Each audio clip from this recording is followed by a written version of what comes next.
Whatever happened to the New Conservatives? Well, the group of mainly Tory rebels who banded together and aimed to shape Tory policy ahead of this general election haven't really said much recently. But I hear you ask, who's in the group? Well, it's made up of 25 Tory MPs, but the main members are Lee Anderson. Oh, he's no longer in the Conservatives. Miriam Cates, Jonathan Gullis, Danny Kruger, Brendan Clark-Smith, and Leah Nietzsche. Remind me of those names again?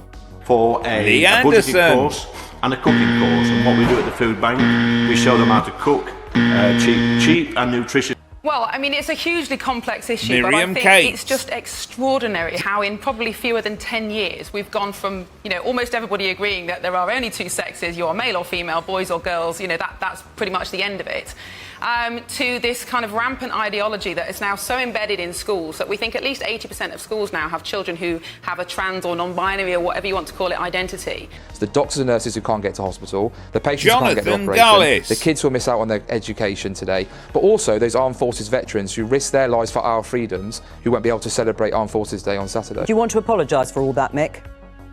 Well, I think Jonathan should apologise for talking nonsense. None of that is true. That is just stuff that's written in Conservative Central Office for backbench MPs to spout No along sorry with their to veterans, ministers. Mick. Okay, so no Now, sorry to I veterans. don't want this disruption. I don't want people to be Good to know veterans are gonna be left inconvenienced, and I without want a celebrating. settlement to this dispute. I can't do that with a backbench MP who's just learned it off a script. At the Danny referendum Kruger. 7 years ago, our country made a pledge to itself to restore and renew the basis of our politics, to reconnect the government with the people, and to make the British Parliament once again the sole source of our laws.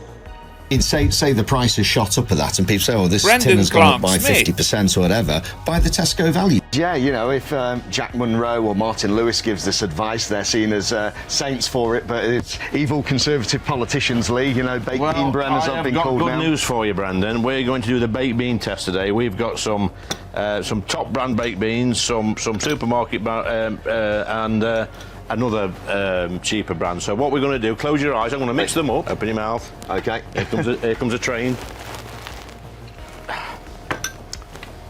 What do you think of that one? Well, they're cold. I'm not coming back to this pub. Let's just be honest here. We talk about honesty and integrity. Leah Nietzsche. The deputy shadow leader decided it would be amusing to open her legs in the chamber and then brag to everybody that actually it was male members of the opposite party who had been looking at her and she was drinking on the terrace and laughing about it. Miriam, can I start with this? Because actually this is a new group.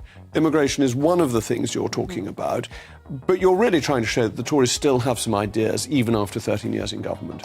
Yes, so we're a group of MPs who've been elected since 2016, and in that time, I think people have voted 4 times for a mandate to reduce migration, and it was one of our key pledges. Actually, they had a 10-point policy plan, all based around immigration, and as follows. Closing temporary schemes that grant work visa eligibility for care workers and senior care workers. Raising the minimum income required to gain a skilled work visa. Extending the closure of the student dependent route. Closing the graduate route to students. Reserving university study visas for the brightest international students. Monitoring the reduction in visa applications under the humanitarian schemes. Implementing the provisions of the illegal migration bill rapidly. Capping the number of refugees legally accepted for resettlement in the UK. Raising the minimum combined income threshold for sponsoring a spouse and raising the minimum language requirement. Capping the amount of social housing that councils may assign to non-UK nationals. Goodbye, the New Conservatives. You were a bucket full of scum. Click here to find out the election chances of another sad sack Tory.